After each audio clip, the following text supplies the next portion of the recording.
Self-development with tactics.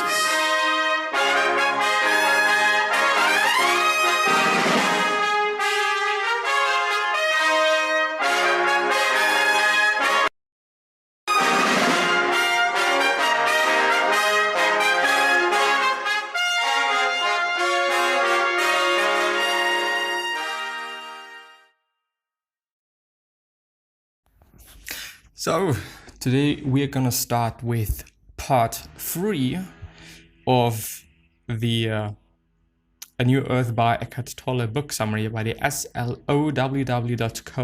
site.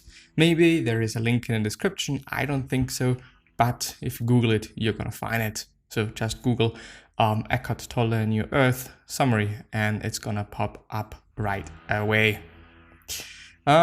So yeah. I think, by the way, in part, what the fuck is so loud today? Why? Why does this have to be the case? Anyway, A New Earth, the history of humanity. If the history of humanity were the clinical case history of a single human being, the diagnosis would have to be chronic paranoid delusions, a pathological propensity to commit murder and acts of extreme violence and cruelty against his perceived quote-unquote enemies, his own unconsciousness projected outward, criminally insane with a few brief lucid intervals. For thousands of years, humanity has been increasingly mind-possessed, failing to recognize the possessing entity as not self. Through complete identification with the mind, a false sense of self, the ego, came into existence. The possibility of such a transformation has been the central message of the great wisdom teachings of humankind. The messengers, Buddha, Jesus, and others, not all of them known, were humanity's early flowers. They were precursors, rare and precious beings, a widespread flowering wasn't yet possible at that time, and their message became largely misunderstood and often greatly distorted. It certainly did not transform human behavior, except in a small minority of people. Throughout history, though, there have always been rare individuals who experienced a shift in consciousness and so realized within themselves that toward which all religious point. To describe that non-conceptual truth, they then used the conceptual framework of their own religions. Religions, to a large extent, became divisive rather than unifying forces. Instead of bringing about an ending of violence and hatred through a realization of the fundamental oneness of all life, they brought more violence and hatred, more divisions between peoples as well as between different religions, and even within the same religion. They became ideologies, belief systems people could identify with, and so used them to enhance their false sense of self. Through them, they could make themselves quote-unquote right and others quote-unquote wrong, and thus define their identity through their enemies, the others, the non-believers or wrong believers, who not infrequently they saw themselves justified in killing. In spite of all the insane deeds perpetrated in the name of religion, the truth to which they point still shines at their core. It still shines, however dimly, through layers upon layers of distortion and misinterpretation. No doubt, the human mind is highly intelligent, yet its very intelligence is tainted by madness. Science and technology have magnified the destructive impact that the dysfunction of the human mind has upon the planet, other life forms, and upon humans themselves. That is why the history of the 20th century is where that dysfunction, that collective insanity, can't be most clearly recognized. A further factor is that this dysfunction is actually intensifying and accelerating. By the year 1914, however, the highly intelligent human mind had invented not only the international combustion engine, but also bombs, machine guns, submarines, flamethrowers, and poison gas, intelligence in the service of madness. The hippie movement represented a loosening of the hitherto rigid egoic structures in the psyche of humanity. The movement itself denigrated and came to an end, but it left behind an opening, and not just in those who were part of the movement. This made it possible for ancient Eastern wisdom and spirituality to move West and play an essential part in the awakening of global consciousness. Yes, indeed, I would say so as well. At these times that we're finding ourselves in, it becomes more and more clear that Eastern influences, Eastern things just really influence the West. As we see in, I don't know, maybe cultural changes in how to act, what to wear, food that we eat. I mean, I just totally appreciate that, and I totally love that, to just, see different cultures, different traditions as well. I don't know, it's just really interesting. It really is. I would appreciate, especially I think, traditions to be more open and, open for public. I do understand why those cultures or those people are trying to, keep those traditions quite close to them, in terms of, okay, we're going to have it in a private room. We're not going to do it on the streets or whatever it might be, but which is really be interesting for me, especially when it is about Eastern cultures, whether it is very, very East, Japan, China, whatever, or Turkey, and so on and so forth.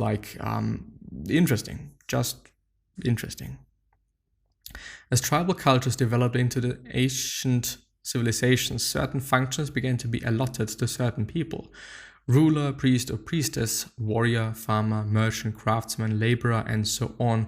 A class system developed. Your function, which in most cases you were born into, determined your identity, determined who you were in the eyes of others as well as in your own eyes. Your function became a role, but it wasn't recognized as a role. It was who you were or thought you were. Only rare beings at the time, such as the Buddha or Jesus, saw the ultimate irrelevance of caste or social class, recognized it as identification with form, and saw that such identification with the conditioned and the temporal obscured the light of the unconditioned and eternal that shines in each human being. In our contemporary world, the social structures are less rigid, less clearly defined than they used to be. Although most people are of course still conditioned by their environment, they are no longer automatically assigned a function and with it an identity. In fact, in the modern world, more and more people are confused as to where they fit in, what their purpose is, and even who they are. And I'm raising my hand just to let you know, it really is difficult for me to figure out and understand what I'm supposed to be doing, some sort of my purpose. I do understand a thing that I've naturally been gifted with, which is athleticism. I've always enjoyed sports. I've always basically loved it. It's been my life. I've played soccer. That's quite it. But I've also always enjoyed physical education. It's been amazing, and I do think that this might be one of the things that I was born for, to move myself and to be active. And I mean, I've been working out regularly for I think 5 years, maybe even 6. My body and how it is structured and how it is built doesn't really show that amount of time, which basically is also due to the fact that I've not always been too serious about it. I've always enjoyed, working out and moving my body, but I've not always thought about optimizing it, especially when it comes to diet, which is a big part of it. But I've been working out for quite some time, and I still do it 6 times a week, and I enjoy it most often. Sometimes it's a drag, sometimes it's something that I need to be doing, at first at least, but afterwards I most often feel really, really good about myself. Anyway, humanity's current challenge today. Am I gonna go? Yeah, it's probably gonna be the last thing. To end the misery that has afflicted the human condition for thousands of years, you have to start with yourself and take responsibility for your inner state at any given moment. That means now. Responding to a radical crisis that threatens our very survival. This is humanity's challenge now. The dysfunction of the egoic human mind, recognized already more than 2,500 years ago by the Asian wisdom teachers and now magnified through science and technology, is for the first time threatening the survival of the planet. The collective disease of humanity is that people are so engrossed in what happens, so hypnotized by the world of fluctuating forms, so absorbed in the content of their lives, and they have forgotten the essence, that which is beyond content, beyond form, beyond thought. They are so consumed by time that they have forgotten eternity, which is their origin, their home, their destiny. Eternity is the living reality of who you are. We only need to watch the daily news on television to realize that the madness has not abated. Let me drink something pretty quickly. I'm probably not going to cut it out.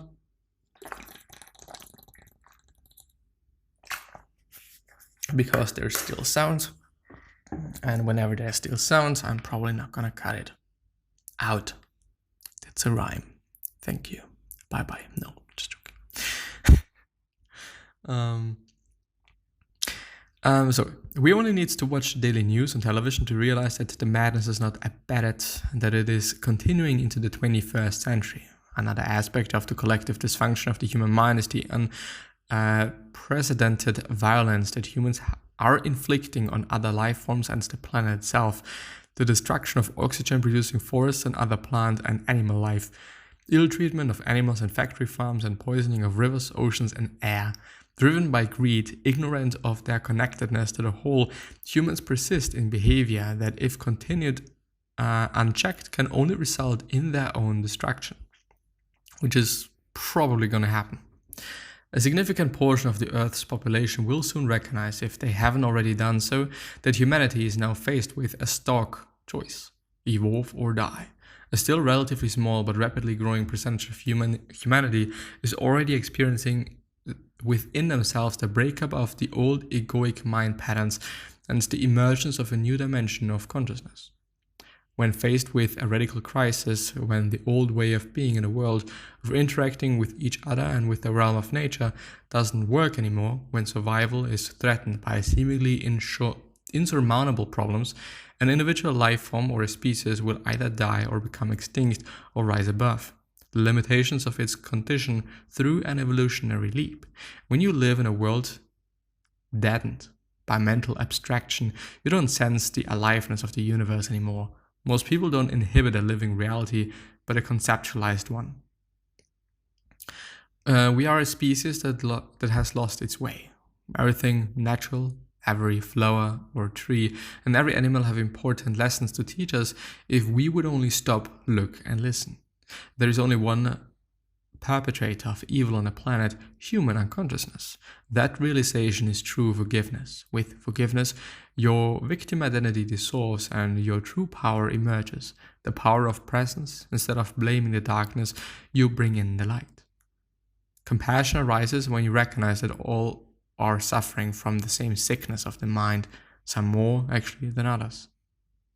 Spiritual practices that evolve the physical body, such as Tai Chi, Qigong, and Yoga, are also increasingly being embraced in the Western world. Yeah, guess what? Why? These practices do not create a separation between body and mind and are helpful in awakening the pain body. They will play an important role in the global awakening. What is arising now is not a new belief system, a new religion, spiritual ideology, or mythology. We are coming to the end not only of mythologies but also of ideologies and belief systems. The change goes deeper than the content of your minds, deeper than your thoughts. In fact, at the heart of the new consciousness is the transcendence of thought, the newfound ability of rising above thought, of realizing a dimension within yourself that is infinitely more vast than thought. You then no longer derive your identity, your sense of who you are, from the incessant stream of thinking that in the old consciousness you take to be yourself. What a liberation to realize that the voice in my head is not who I am. Who am I then? The one who sees that. The awareness that is prior to thought, the space in which the thought or the emotion or sense perception happens. So I do want to repeat that. I think it is interesting to think through. Who am I then? Oh, what a liberation to realize that the voice in my head is not who I am. Who I am then? The one who sees that. Which is actually pretty interesting if you think about it. Like, we all have a voice in our heads, or in our head. I don't have 3 heads. Would be cool though, to some degree, in certain situations. Anyway, when I'm thinking about something, this is not me, because I'm seeing it. I'm noticing it. At least I can if I want to. Which makes things quite clear, I would say. And it's pretty interesting that it's striking me right now, and that it's not been doing that before. But when I'm thinking something, probably, or maybe, not probably, but maybe something bad, something that I should not be thinking, something that I maybe shouldn't be saying to myself, this is not me. This is not who I am. I am this being, this thing that is observing everything. So in the end as well, I'm just thinking everything through. Well, everything is a bit overdone, but some things. When I'm seeing something, I am not the one who sees, but I am rather the one who observes what is being seen. If this makes any sense. Something that I think is the case is, for example, when I'm thinking something, I can judge that. And this is who I am. I'm the person who judges my thinking, because I'm observing it, I'm seeing it, I can see it at least. So when I'm also seeing something like physically, this is not necessarily what I'm seeing, but I'm rather as well judging it. My ears maybe are hearing, or my hearing organ is hearing. But I, the thing that I am, I'm only judging it. I'm only judging what I'm hearing. And I think, I'm actually quite sure this is the whole point. Whatever you're seeing, whatever you're hearing, for example, somebody else saying something mean to you, you're just hearing it. And then you can judge it. And then you can think about it. And then you can decide whether you should get angry or not. So the thing is, are you the one who gets angry then? I wouldn't say so as well.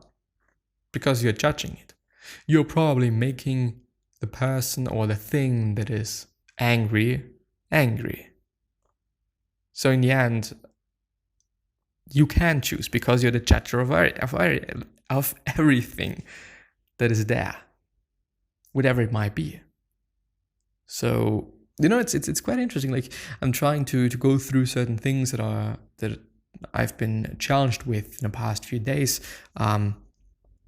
For example, I don't know, let's pick me having to work tomorrow.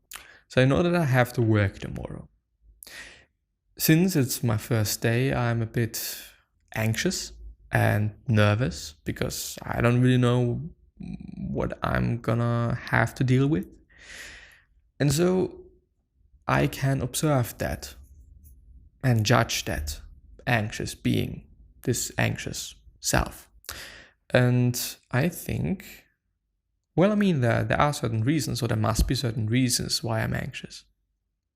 And already what I'm seeing there is when you judge and think about the feelings that you're having, judging is such a destructive and, powerful word, but when you observe it, you can deal with it.